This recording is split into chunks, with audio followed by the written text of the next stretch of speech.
a teacher, my history teacher in high school. Great guy, football coach. Everyone liked him. Also happened to be my neighbor. And he was close with my sister is really how I got to know the man. But he liked my sister so much, his top student, he had a Christmas tree farm. And he would always tell us, to my sister, come on over, get any tree. It's a gift. Go take it. And my family would go do it. They were selling Christmas trees for about $10 back then. Cut it yourself. But we would go to Mr. Davis's farm, and that's what we used. And I ended up having him as a teacher. Now, Mr. Davis had these great big glasses. And Mr. Davis did all sorts of things that were vision related. For example, his pickup truck that he drove to school, he had a great big tire on the front of it. He attached that to the front. Well, he put the tire there, not so he had a spare tire, so when he hits things, it wouldn't hurt him. So we just started to realize over time, he has a hard time seeing. So one of my classmates thought it was a good idea to turn a paper in, write the paper and all about the continent and doing everything you're doing, and then they said, hey, Mr. Davis, if you're reading this, check this box. And they put a box. Well, he did read and he did check the box and he did not find it funny. Now, I must tell you, I tell you guys that I read the comments. Told you I go read every single comment. Told you I even try to respond to them, but Vince has called me on that. Vince did a, hey, Mr. Sonnen, you say that you see this, let me know you did by making a video. Well, I will, Vince, and here was his question. He asked me to talk to him about my participation in Grudge Match. Now, and then he said he loved the movie. Now, I got to tell you, I've never met anybody that said that. I've just never heard that, and I love it. I love that you're saying it. It came out on Christmas Day, so my whole family went and saw it. We sat in a theater basically by ourselves. This was on the debut of a movie. This isn't off to a great start. But it was an awesome movie because you had Sylvester Stallone doing a boxing movie. Like, Stallone in boxing is just going to work. It's just going to work. So he's doing this, and Robert De Niro's there. Now, I realize that I'm name dropping, but you got to understand, I'm from a small town.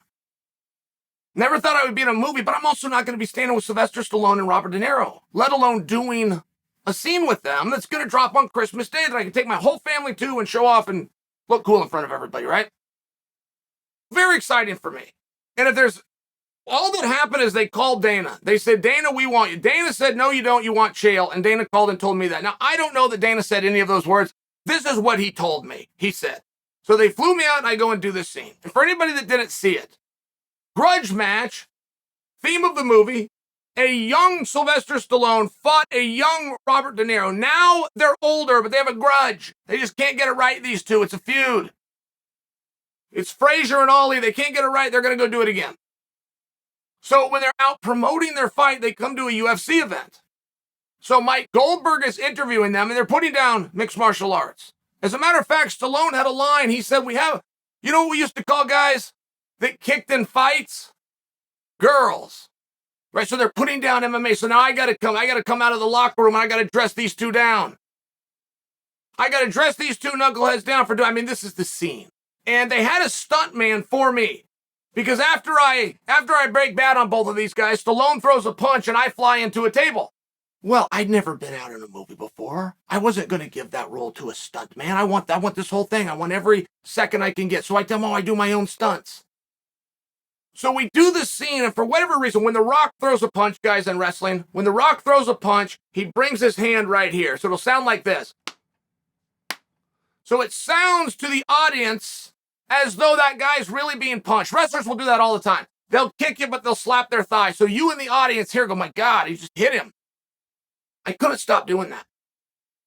No one had even shown me that, but now I got to throw a punch because I do my own stunts. So they had to redo the scene like 11 times because every time it would be perfect. I do everything right. I'm coming over to Stallone. I'm going to De Niro. I'm back to Stallone. Boom, I throw the punch. I just kept doing this. They said, Chael, stop doing it. I tried. I just couldn't stop doing it. But at the final point that we do get it, and Stallone throws the punch, and now I go into the table. I go into the table. Something happened. I don't know what the hell that table had in it. I broke right through it. Everything was right. I stand up and I said to Goldberg, hey, man, I think I'm in trouble. And Goldberg's looking at me. Goldberg's the only guy I know. So it's like me and Goldie are going out to represent the UFC. So we're being boys on this trip, right? We're together. I said, Goldie, I think I'm in trouble. Something happened. And he goes, well, what's wrong? And blood just rolls right down my face, right in front of him. Like, I got that line and he's staring at me going, well, you look good. And it just comes running down. So I ended up getting that dealt with. But that was one of the things. And I must tell you, every time I tell this story, which is very infrequent because nobody's really asked me about it aside like private circles and way back when it came out. The movie just, it didn't. But I met Kevin Hart, Sylvester Stallone, I met De Niro. And those guys were so nice to me. And they were so nice to other people that when I do tell, I feel compelled to include that. Because I have met guys before that I thought were cool and they were scumbags to me. They were scumbags in general. They were scumbags to other people. That has happened, but this was the opposite. As a matter of fact, just to give you an example, this took 6 hours to film. This little tiny scene I just told, it took 6 hours. It was the only thing that they filmed that day, and it made for a little less than a minute within the movie. But on breaks, De Niro has a trailer that he can go to. It's right there. Catering and put his feet up and watch TV while we kind of reset and get ready. He never did. He stayed there the whole time and talked to us. The entire time. We talked some politics, which I will tell you in person, he was very rational. You've seen him on TV and you've seen him doing some stuff. That wasn't the guy that I met. Stallone was a fight fan, so we all felt comfortable with Stallone. We had a real natural conversation. But De Niro's not. He didn't know us. He didn't need to know us. He stayed there the whole time for 6 hours. He never got in his trailer. It was just a cool moment. I'm just sharing that. But that was my experience with Grudge Match. I'm glad that you watched it. I'm glad that you called me out. And I'm glad that I saw your message.